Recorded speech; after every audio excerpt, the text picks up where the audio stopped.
वाजेभिर्वाच जीवति यक्षं वस्तु धिया वसु।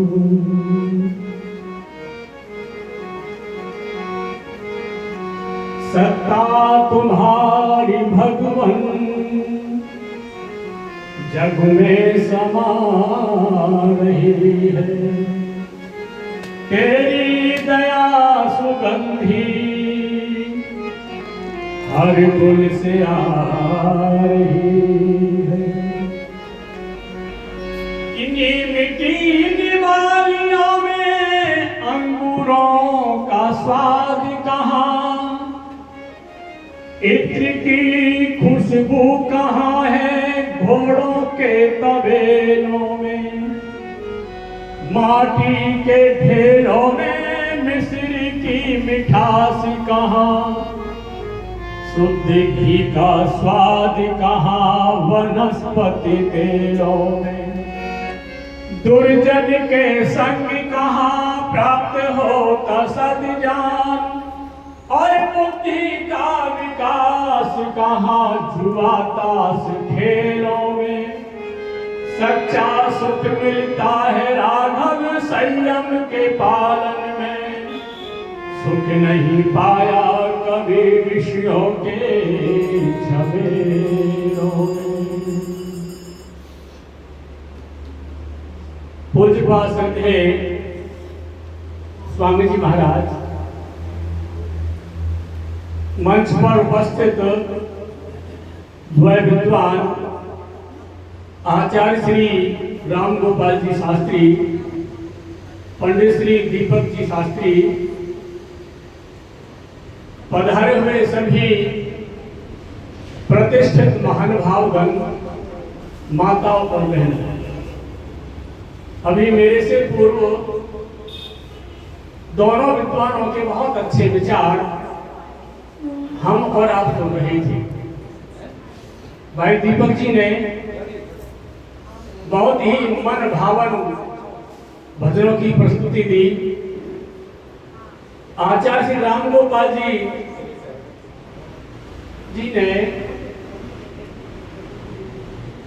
आज चंद्र ग्रहण के संदर्भ में बहुत अच्छी बात उन्होंने कही है कि लोग अंधविश्वास और पाखंड में उलझ जाते हैं और उलझ करके भ्रमित हो जाते हैं।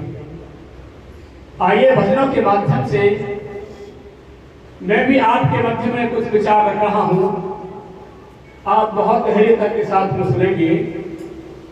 प्रथम भजन मेरे साथ में आप दोहरा सकते हैं और भैया साथ लेकर के चलना है। मेरी आवाज सुनती है, बोल रहे हो।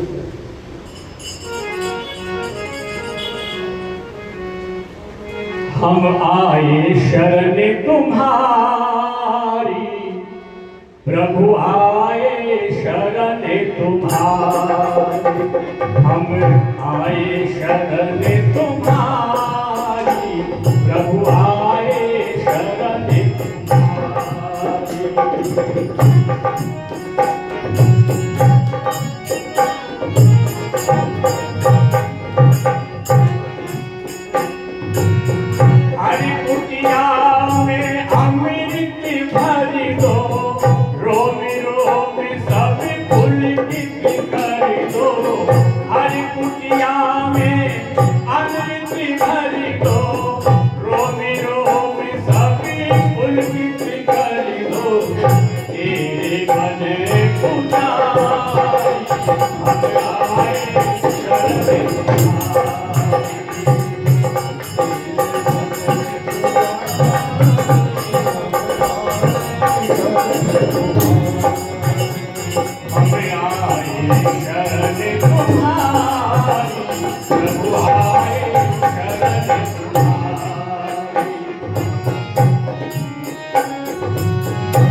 मीठे मीठे वचन सुनाए, फूल बने सबको महकाए।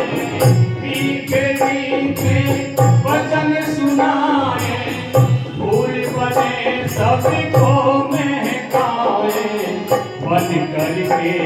भिखारी, हम आए शरण तुम्हारी, हम आए शरण तुम्हारी, प्रभु आए शरण तुम्हारी।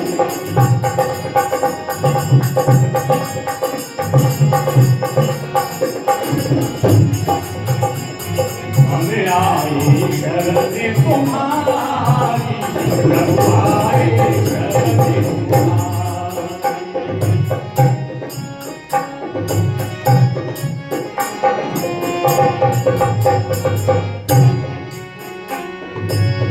भले बुरे हैं तेरे भगवन, आशा रंग है तेरे अर्पण।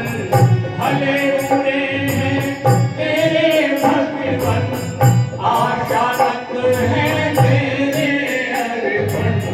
भिक्षा के भंडारी, हम आए शरण तुम्हारी, हम आए शरण तुम्हारी, प्रभु आए शरण तुम्हारी,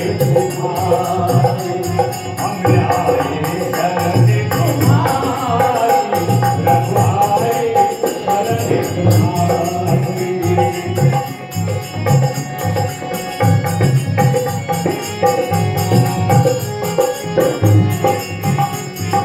हम आए शरण तुम्हारी, प्रभु आए शरण तुम्हारी।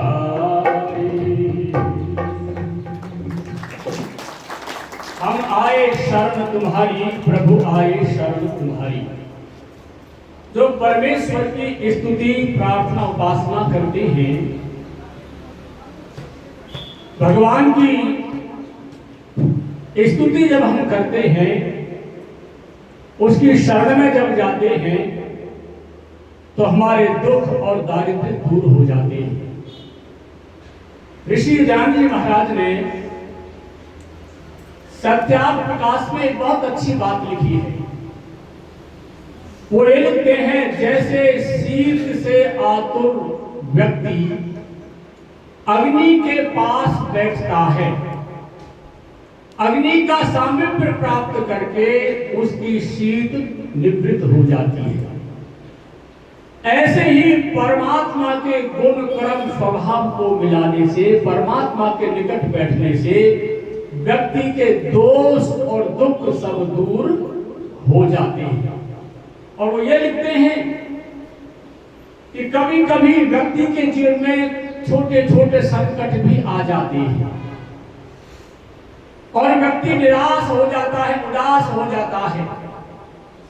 लेकिन जो भगवान की भक्ति करते हैं, जो परमात्मा से प्रार्थना करते हैं, उनके सामने कहते हैं चाहे पहाड़ के समान दुख क्यों ना आ जाए, उनके पहाड़ के समान दुख परमात्मा उनको इतनी सहन शक्ति दे देता है कि उन कष्टों को व्यक्ति सहन कर लेता है।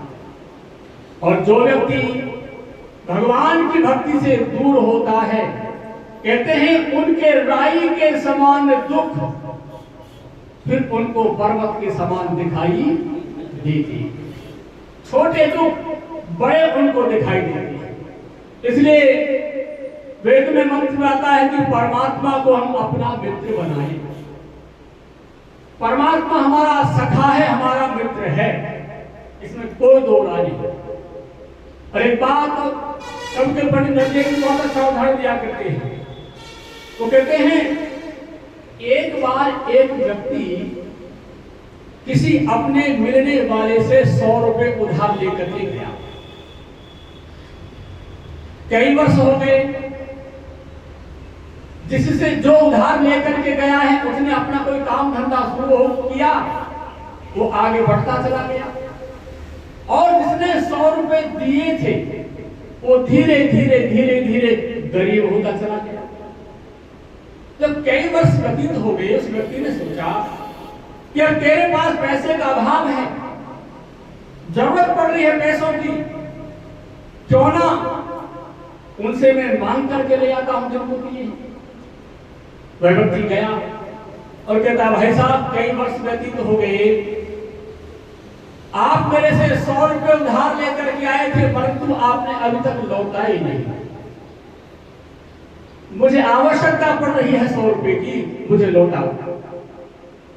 वो व्यक्ति थोड़े अहंकार में आ गया, मद में आ गया, और अहंकार में आकर के कहता है, अरे मैं कल आपसे 100 रुपये उधार लेकर के आया था,